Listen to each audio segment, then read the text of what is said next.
The Loyalty Leaders podcast is brought to you by Loyalty Summit. Loyalty Summit brings together high-powered travel industry executives and influential loyalty leaders from around the globe. For more information, visit loyaltysummit.com. Welcome to episode 81 of the Loyalty Leaders podcast, proudly sponsored by Loyalty Juggernaut. In this insightful interview, David Feldman and Mark Ross Smith discuss the evolving landscape of airline loyalty programs, focusing on the strategic importance of status, innovative products like Status Pass, and how airlines can leverage status to boost revenue and customer engagement. Welcome back to Loyalty Leaders Podcast. I'm David Feldman, Chair of Loyalty Summit, and I'm joined today by Mark Ross Smith from Loyalty Status Co. Mark, welcome back again. Always fun to chat with you. Thanks, Dave. Looking forward to today's insightful conversation as well. So, look, regular listeners and attendees at Loyalty Summit know you quite well, and most people should know you pretty well anyway from your time in the industry. Let's talk about our favorite topic. We're going to talk about status. We're going to talk about airlines, hotels, mainly airlines today. I think we've got a lot. There's been a lot happening with changes in airline programs. But for those that don't know kind of who you are or what you do and sort of why loyalty status is important, why we're even talking about that. A lot of people obviously familiar with earning points and miles and airline frequent flyer programs. Why are we even talking about status? Maybe a quick intro and kind of lead with that. Yeah, so obviously I'm CEO, co-founder of Loyalty Status Co. We're known for creating the modern status match. We work with 30 airlines and hotels around the world. And it's to your point, it's all on status products. The travel industry, rightly so, there's two key superpowers of loyalty programs. One is the points and miles, and one is status. And the industry has been, rightly so, focused on points and miles for a long time because this underpins the financial performance and all sorts of amazing stuff for programs. And then the one that's had less focus on is status. This is obviously where our company focuses on heavily. And, it's all about how can you do more with status, right? So typically folks that have the silver, gold, platinum type tier with an airline or a hotel, they're spending more often. And they're not just spending more just because they are more frequent. They're spending more because they tend to book the flight or the hotel close to the departure date or close to the check-in date. And because revenue management's doing their job, it just costs more. They're paying that the yield is high because they're booking the flight 3 days before departure. It costs more. So that's why they're spending more, right? It's not necessarily a function of just frequency. It's about yield as well. And so the next question is, because these people spend more, they're typically in the top 5% of commercial travelers in terms of value to the industry. The question that we have is like, why wouldn't you want more of these people? Why wouldn't you like the ability for these people to spend more on different products and flights and hotels is in the data that we have suggests that they're willing to spend a lot more to make that experience even better. They don't want to lose the status. They want to keep it. They want to lock themselves. They're happy to lock themselves in. Right? They're so used to how they're treated by the brand. When they go to the airport, they're expecting that priority line. They're expecting the priority check-in. They expect a little orange tag on the bag that says, you're special, right? When the flight boards, they're expecting to be in group 1, group 2. They're expecting to be first on the plane.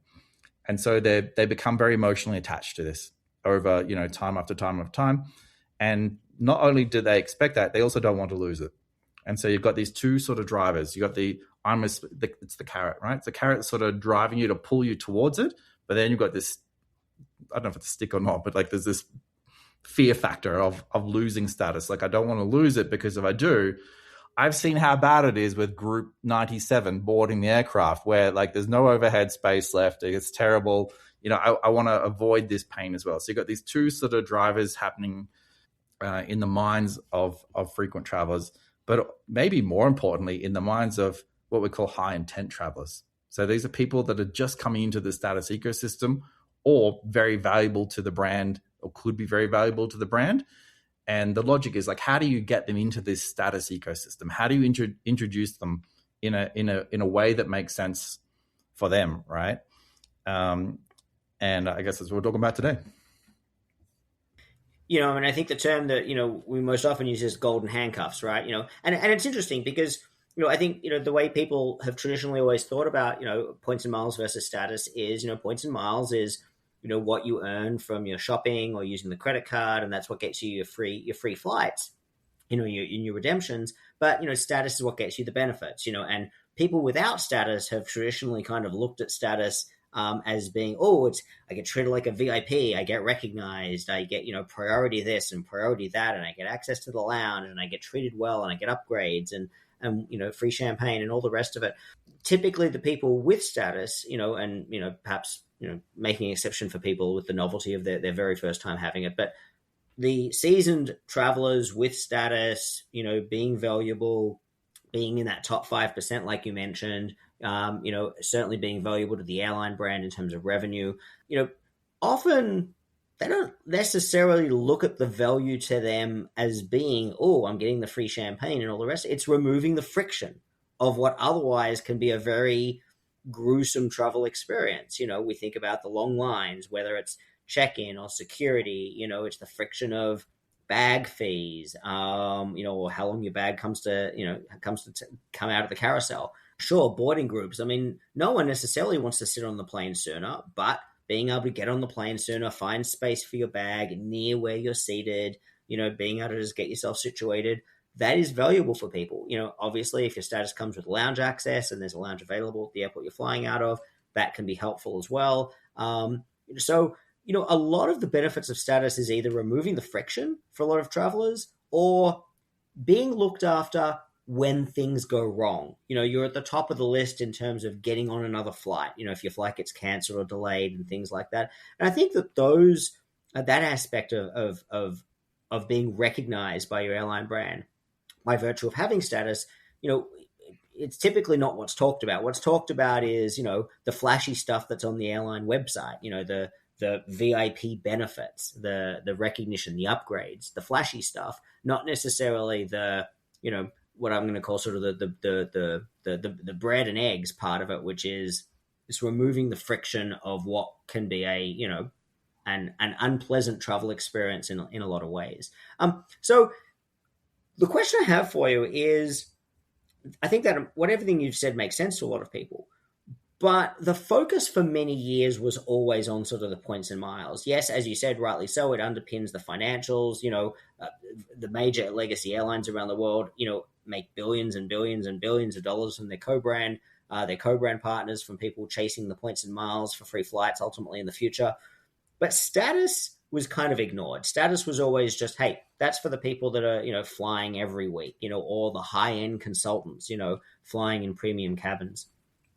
Status seems to be treated a lot more importantly now, including by airline brands themselves and not just the loyalty teams, where they're recognizing that it isn't just about points and miles. And sometimes, there's finally, I think, you and I have been yelling about this for years, but there's finally been this recognition that the types of customers motivated by points and miles and the types of customers motivated by status, whether it's earning status or keeping status, are often very different groups of customers. Yes, there's a crossover. There's certainly a Venn diagram there, but we're talking about a different set of customer segments motivated by different sets of behaviors. Two questions for you. Is that accurate in your mind and in the data that you see with the programs that you work with? But also, are you seeing a greater recognition of that? I think let's talk about status as a tool for gratification. I think this is where it's going to go, right? So imagine it's 2005 again. You're flying around the world trying to earn status. You're doing your extra flights. You're going through the 4 a.m. wake up calls so you can get the 7 a.m. departure. You're grinding eventually to try and earn and retain your status because arguably back then, you were getting more upgrades, you were getting more stuff out of it, right? You were seeing the gratification faster from when you were, grinding to what you were getting. Mm-hmm. That window was a lot less. And I think now there's been an evolution in all that, mostly in status that we're living through right now, where I believe this could be the biggest shift in travel loyalty since frequent flyer miles were invented, right? And coming back to the gratification, there's this term in behavioral economics called hyperbolic discounting, and status can be a bit of a grind, You need to do your 50, 70, 100,000 miles, enduring through all the pain of travel to get there before you even really seeing the benefits of the status sort of kick in, right? And there's also this new breed of customers, I will say, that have always been there, but now they're sort of bubbling up a little bit because they're what we call the high intent customers. So these are people that they're willing to pay to shortcut to get that instant gratification. They don't want the delayed gratification. They want it now, right? And they're willing to pay for it, but in a different sense than how we've traditionally been thinking about it, right? So these are folks where they're happy to pay for the business of first class ticket. They're happy to shell out the cash and do this, but they're not happy to pay for something else that is a bit rational. Rob Burgess talked about this recently, where there's people that, I think it was him actually, he's saying that he's happy to spend $2,000 a night on a hotel room, and therefore the hotel sees him as like this high value client, even if he has no status on that stay. And so, like, what's the next logical thing we try to sell him? It's like, well, he's got money, so he should be okay buying a $200 bottle of wine, right? But he'll look at that and go, well, that's the ripoff for a bottle of wine. I'm not doing that, right? I'm not going to pay $8 for a bottle of water in my hotel room, and yet there's the same person that's got no problem spending $2,000-$3,000 a night in a hotel, right? So in this sense, you've got someone that status is less relevant, but they want the instant gratification, and there's also things they're not willing to pay for, right? So what we're seeing is there's these high intent travelers and these sit under the status holders generally, right? The next sort of 20% of travelers, they're just happy to pay for stuff.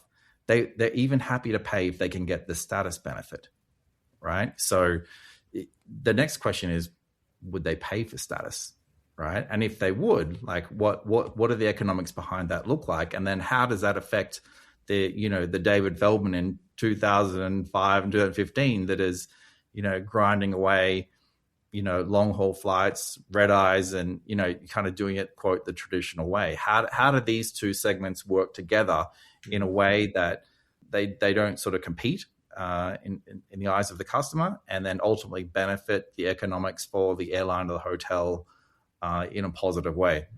I mean, the traditional approach to earning status, and the behavior that we're talking about, the change in behavior that members will go through to earn/retain their status, especially retain, has always been very strong. And the traditional understanding of that has been, for example, let's say, you have two airline options to choose from on your upcoming trip. One of them is your main airline, I'm based in the US. I'm going to give you a quick US example. Say your main airline is American Airlines. I'm totally making this up. And, I'm based in Southern California.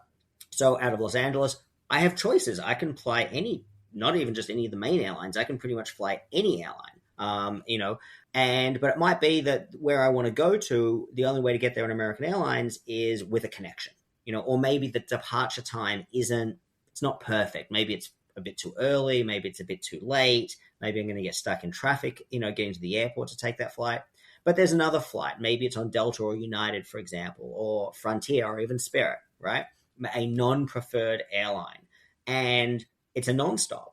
And it's at a super convenient time. It actually fits in. It's going to get me to my destination right before I need to be there for a meeting. So I can avoid even having to get there the night before and having to pay for a hotel room. So the definition has always been, will a customer, and let's just say the price is essentially the same, right? Will a customer take a non-preferred airline for a more convenient schedule and time decision, or even price, over their loyal airline, their brand preferred, which they have status with? And the data has always shown that loyal members will make a calculus in their mind of, there's a value to me in maybe paying more or taking that connection or that inconvenient, schedule time, choice, because this is my preferred airline and it will help me retain my status. And once I cross that boundary and I've re-earned my status for the year, sure, maybe I'll make some flight to flight decisions if one is really, really more convenient. The average customer who doesn't have status just looks at it and goes, that's more convenient, or that's cheaper, or I'm flying with family, so I want a nonstop. I don't want to have to mess around with a connection. Those decisions are much easier, much simpler, much more straightforward for somebody who doesn't have status. But to your point now of the question being of will I pay for status? The truth is that status members have always been paying for status through those decisions of inconvenient times, inconvenient connections, paying more for their preferred airline. So now the question is, well, you know what? Maybe I don't want to go through all that effort. Maybe I want to put a higher priority on price and time and schedule. Can I take a shortcut and pay with cash to either acquire or retain that status without having to go to that extra effort? And I'm totally ignoring sort of what you mentioned earlier of where status members will sometimes take those additional incremental trips of, hey, maybe I wasn't going to take that extra trip to the office. Maybe I wasn't going to go and visit relatives, next weekend, but I actually need some extra status earning to keep my status for the year. So I will justify an excuse to take an extra incremental trip. Is this theoretical, conceptual, or are we really seeing a change in behavior in the last couple of years, since you've been, accumulating data on these status behaviors? Yeah, I think there's 2 points, sort of what you're getting at here. There's existing status holders and the psychology behind that, which is very strong. There's a lot of great science that backs up and what people are willing and not willing to do, right? There's the whole, how do you get them to do irrational kind of activity, behavior, to keep them in that status kind of ecosystem, right? And this has been around for a long time. It's not going anywhere. This works really, really, really well for these groups of customers. Just side to this is the second part. Just side to those are people that don't have status, but they've got money. They're open to the idea of doing certain things. Actually, I've got some friends. Sometimes I'll post photos on Instagram and stuff of travel, and they're like, wow, that looks so amazing. I would love to go on that lounge one day. Or, how is the food on this flight? And this, for them, this is aspirational travel, right? Because they don't have status. They don't fly that regularly, but they've got money, right? So they could buy it if they wanted to. And what ends up happening is my Instagram and many other people's turns into this giant advertisement for how awesome status is, right? You could have it too when you fly. And as you and me and millions of other people that do travel around, we're enjoying the benefits of these status, right? And a bunch of airline programs, will also let you gift status to, a friend, family member, someone else. And the idea is, hey, you're on the road all the time, you're having fun, you're enjoying your status, and I want to share some of that with my friends, my family, people who. They couldn't earn it themselves. They couldn't go the grind. Like I'm doing the hard work, right? But now I want to share it with my spouse, my family, like whoever, right? My colleague.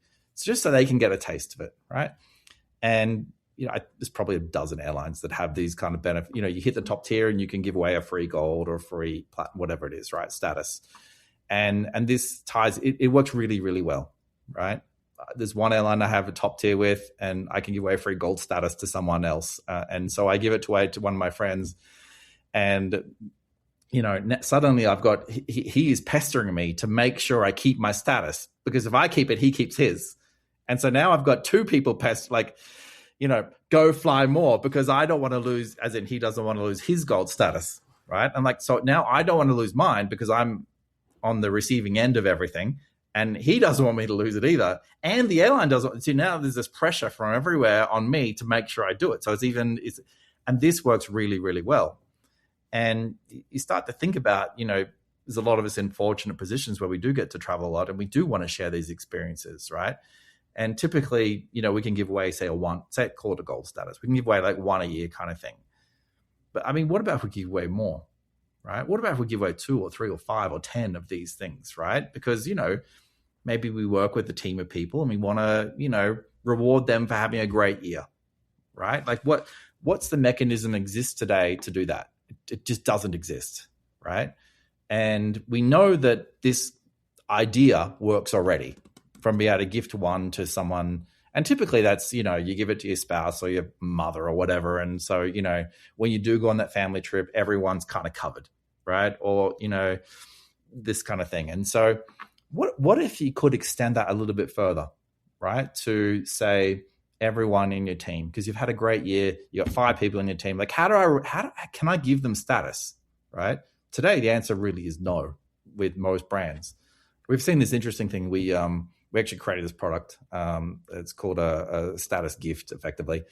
Rolled out, Vietnam Airlines launched with this.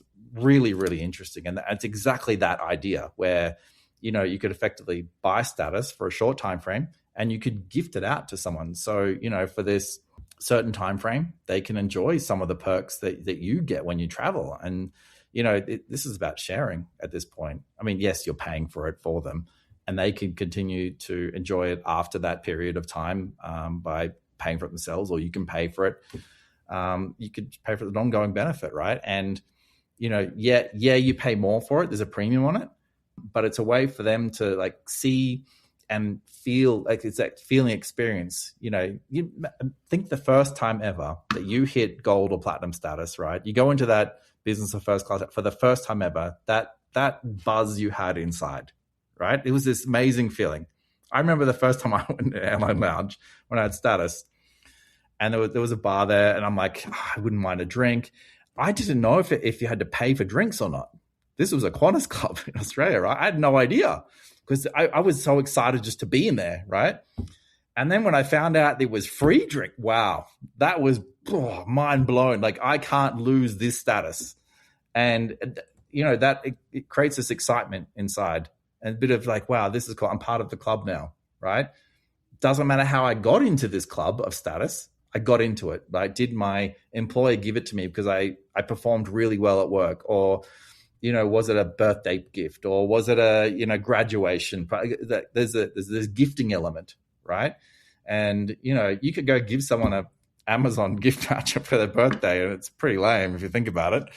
But, if you give someone status, airline status, like how much is that worth, right? There's this unknown factor as well, right? There's a bit of excitement because they see everyone out there and like how great status can be. And now they get to experience it a little bit on the trip, on their next trip. Maybe it's only once or twice they're using it, and that's fine. But it creates that excitement, gets them, involved in it. And somewhere in the back of their mind, they're thinking, how do I keep this?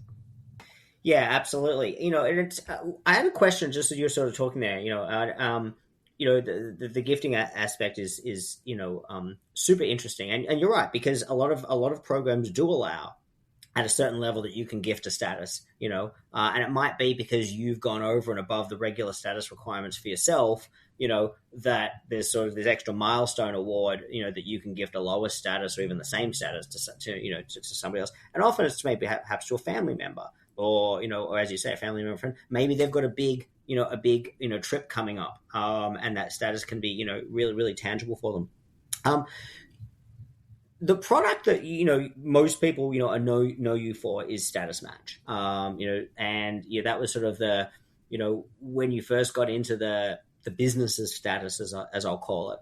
And for those who don't know, you've run programs in the past. You've sat on the program side of the desk, but when you got into the business side of status, the first product that you really focused on was status matching, and that was because legacy status matching has been archaic. It's been rife with fraud.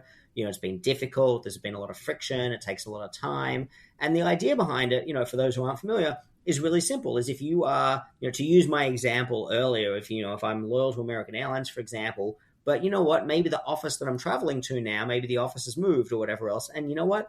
It's really hard to get to it. It's just not convenient. It's much more convenient for me if I was to fly Delta or United, for example, to get there, and pick your city in the world, and the same example could apply.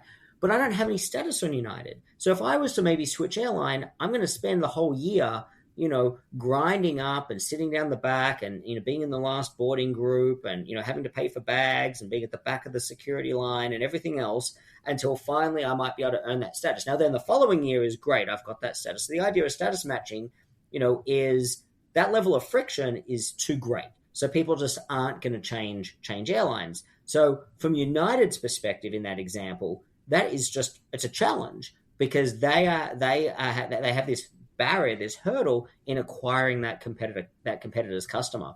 But with status matching, the idea is they can say, hey, you are a frequent traveler. You've got the evidence to prove that you are an existing status holder. You travel a lot. You've got your activity statement, all the rest of it. We're going to give you that fast track, sort of that instant, come across, try us out. We'll give you status from day one. You can, perhaps there's a challenge associated where you have to fly a certain amount to keep it. Maybe there's a fee in some airlines cases, but the idea is we're giving you a path to get rid of that barrier or hurdle in coming and trying us out, and maybe hopefully you'll like us and you'll move some, if not all, of your business to us. So for the acquiring airline, the business case is pretty simple and straightforward, but the previous processes were archaic and were not straightforward. And so that's sort of where you came in. You've been doing it for quite a while. Are you able to share any sort of insights in the data, in terms of people that have gone through this process where you've seen the data at various airlines that you've worked through? And I won't ask you to name any airlines, obviously that data is internal, but are you able to share any insights in terms of those people that have matched in or challenged into airlines or bought into airlines, what sort of their behavior has looked like for that acquiring airline after they've come in? Are they typically one and dones? Do they typically move their business across and then stay with that new airline? What have you seen? Yeah, these are good questions that you can share. We have got a lot of very interesting data, and a lot of it is counterintuitive to what you think might happen. All it is massively positive, though. I'll just take a step back and say that the process that people go through to quote move their business or to get a status match, that process impacts the back end. So if it's a clunky experience, if there's all sorts of issues on that sort of application process, that has a direct, immediate impact to the back end on how people engage, right?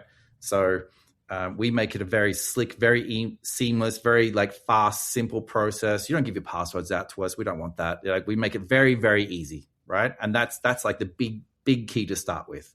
Having a fee or not, that can impact it depending on dynamics of what's happening in the world.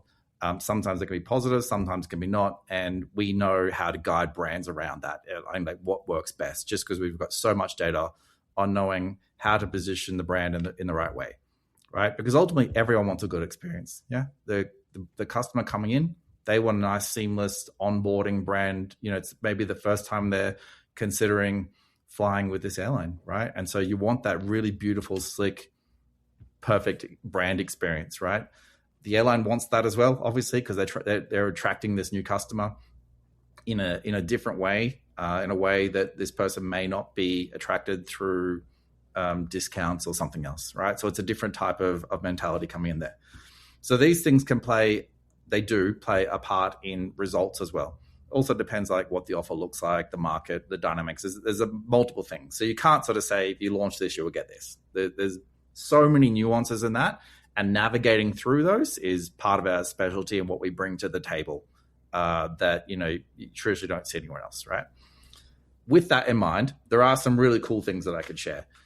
We've seen one airline that we've done some of these status type campaigns with, where we've seen up to 80% of people fly within a month, kind of thing, right? And this typically, if you're listening to this and you work for an airline or hotel and you've run your own status match, this far exceeds anything you would have ever run internally.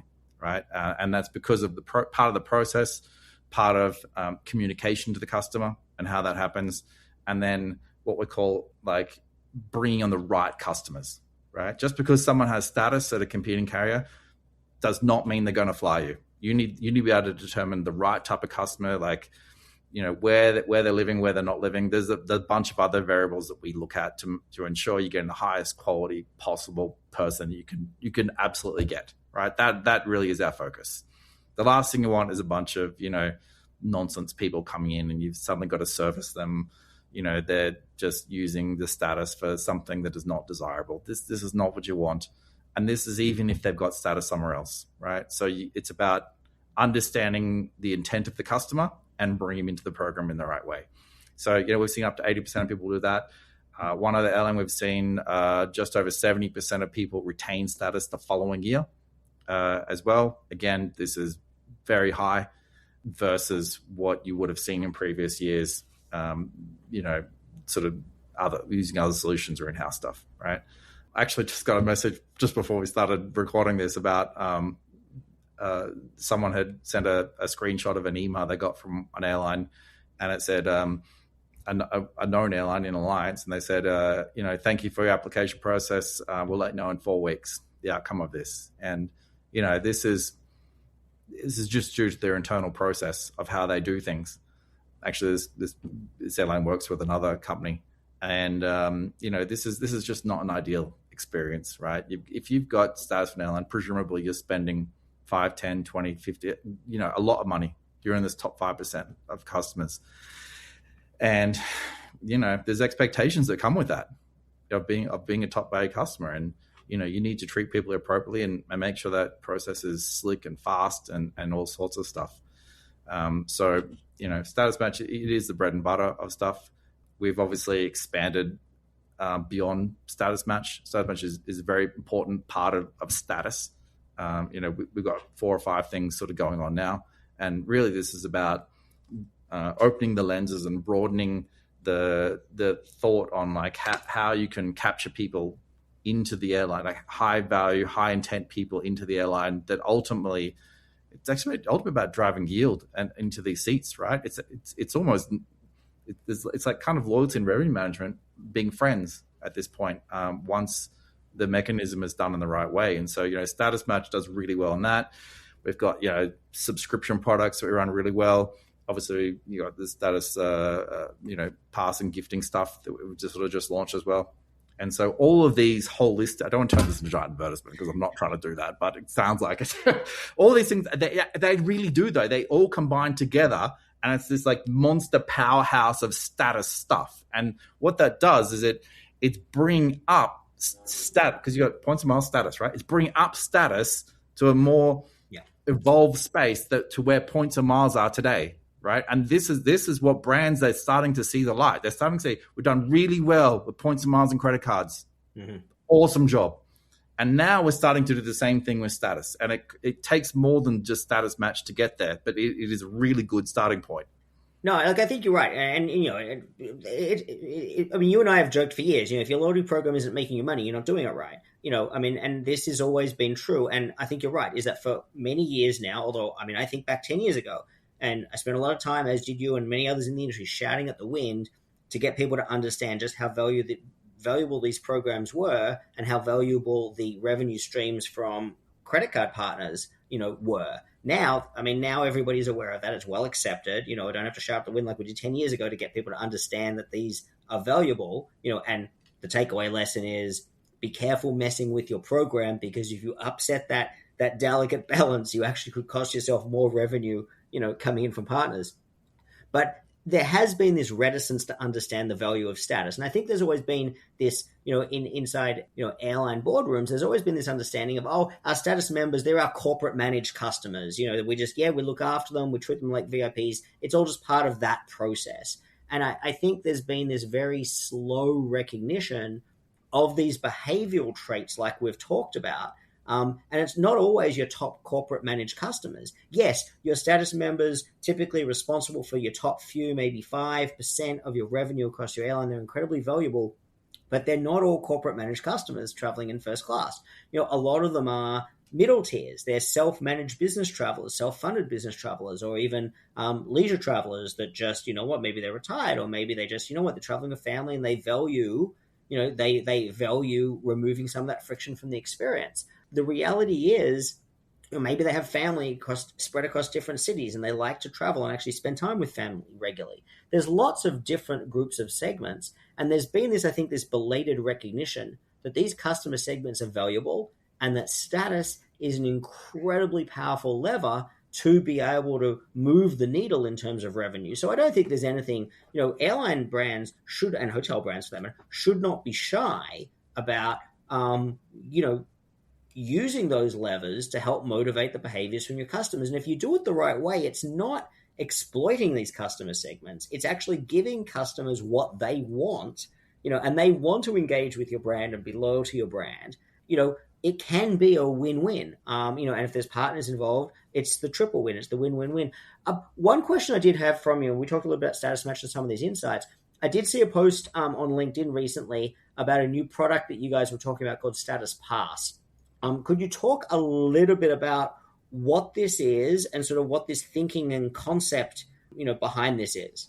Yeah, it's kind of like think gifting economy, meets the market, or the airline status economy. I guess the easy way to look at it is it's kind of like Status Pass is the Netflix of airline status, right? So instead of hoping you will qualify, or you're not going to earn status, it's kind of status membership on demand, and you're going to pay a premium for that, right? And so there's multiple things happening in the background. One is, for the airline, it becomes slightly more predictable recurring revenue, sustainably over a year or over a period of months, versus frequent flyers where you've got a big trip here, then got nothing for a while, then got a big trip here. It's a little bit less predictable, and you kind of just hope that someone's going to retain it, right? So we're talking here about people that have status, and also people that don't have status, right? Because the people that don't have status, like, there's a very high willingness for them to pay, right? Because again, they're seeing your Instagram and they're like, wow, David's at the first class lounge, he's got his minute steak and champagne, and like, how do I get some of that, right? There's this old joke about the number of people willing to spend $10,000 over a year to get a free cup of coffee in the lounge once a year, right? The number of people that are willing to do this is astronomical. And the more that brands can tap into people that think this way, the better it is for everyone, because these people, they're happy to pay for it. It's not like, oh, it's expensive, will they do it? It's, if it's there, they will buy it. And so to the point, the post you saw on LinkedIn, Status Pass plays on exactly that. It's got Netflix of airline status in a sense, but it's not like, we're not talking $10 a month here, right? We're talking, you're paying properly for this, because the dynamics to consider, right? You can't make it like so attractive where people are like, well, I don't want to try and earn status anymore, right? So you are paying a sort of premium there to make it happen, but you get a taste of it, right? It's like, and that's an interesting point you make, because one of the criticisms that people have of, even legacy traditional status matching and things like that is that if there are, I'm posing this from the question of, if you're a program manager and we're sitting here with our program manager hats on, we've both been on that side of the table. The challenge is always, how do I meet my customers where they want me to meet them, through this status lens, without cannibalizing or diluting the power of the traditional status program. And what I mean by that is the traditional treadmill of, you do the hard work all year long, then you qualify, then you do the hard work all year the next year to retain it. And we know that behavior works. So a common, I don't want to say criticism, but concern, I know you hear it, I hear it, we've been in rooms where these meetings happen, is, hey, if I offer some kind of a shortcut or a fast track to status, am I cannibalizing or putting at risk that traditional behavior? Yeah, absolutely not. Not there's no risk there. Done in the right way, I will say. That's obviously where we come into the picture a little bit. I can give you two examples. Obviously, Vietnam Airlines is a really great example of launching Status Pass and how that's done well for them in the right way with the right segments. The other one I can talk to is Frontier Airlines. They have run we run an instant gold promotion for them. Maybe many people listening have seen this and even partaked in that promotion. And in 2025, they were effectively selling gold status to, not mass market, but like a very large cross section of the country. And the stats that we've seen off the back of that are mind blowing. Totally mind-blowing. And that's because it was crafted in a very specific way to appeal to a very specific type of customer at the right time, and that's worked out incredibly well for them, not just in attracting new people to the airline that may never have considered them before. It's also reactivated people. So they may have been flying, they had a membership, and it's kind of just getting them back in again. It's like, hey, I remember you guys now, so having a fee obviously is a big part of this, because it kind of get the right intent customer. So that's kind of step one. And then on the back end, we've seen very significant numbers of people that have taken flights, there's a very strong argument to say it's a quasi co-brand acquisition channel as well, because when people do this stuff, there's a percentage that is a very interesting number of people that will go on to get the co-brand credit card, right? And, I mean, in the USA, that is highly lucrative, obviously, for the brands. And then it's like if they're willing to pay for one thing, maybe they're willing to pay for other stuff, right? But got to remember high intent customers, right? This is not your once a year type thing. These are the people, they don't quite have status yet, but they're not disconnected from the points and miles game. They've got the credit cards, they're earning the currency. Like, how do you sort of get more out of them in a way where they want to do it? That's important. Yeah, so you've got that, and Frontier's in position where they sell all sorts of stuff. They've got to go wild past it is very successful. The uptake of that is considerable from these types of people as well. And as you start to look at all these buckets of things, different products that people are buying off the back of that, you start to see that there's sort of what we'll call the status part. The entry point to that is the gateway. It's I don't know if it's a gateway drug, but it kind of is, right? It is to everything else. And so this is why I think brands are starting to step back a little bit and going, well, okay, we could sell status for, I make a number up, $20,000 a year to something. We'll sell you the platinum status for that. But, maybe there's more sense in, we lower the price, we spread it over a year, we do this other stuff to make it a little bit more, bite-sized piece, knowing that the economics work out that you're going to do these other three things in that time. And overall, that ends up being far more valuable than trying to just extract the maximum out of you at the same time. So again, there are nuances to this. It's not you just do it. But the data that we've seen is extraordinarily compelling for this kind of thing. And that's what we do. We're all about data. We're just so experts at this. This is all we do all day. You laugh, but I know we've had talks about this, and that this is what we do all day.